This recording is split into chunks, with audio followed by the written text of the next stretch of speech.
Splnené sľuby menia Prievidzu. Týmto volebným heslom ohlásila kandidatúru súčasná primátorka Prievidze Katarína Macháčková.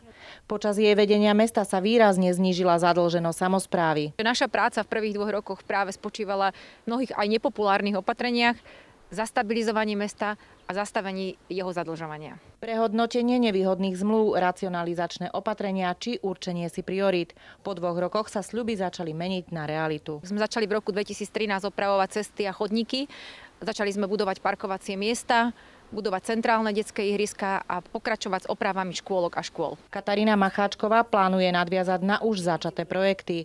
Svoju iniciatívu chce zamerať aj na zlepšenie dopravnej situácie v meste či celom regióne. Sa budem snažiť, aby som na tých správnych miestach lobovala za dopravnú infraštruktúru mesta, za cestu R2 do Trenčína, za obchvat, ktorý naozaj nevyhnutne potrebujeme. Po 4 rokoch v primátorskom kresle dokázala, že Prievidza sa meniť dá.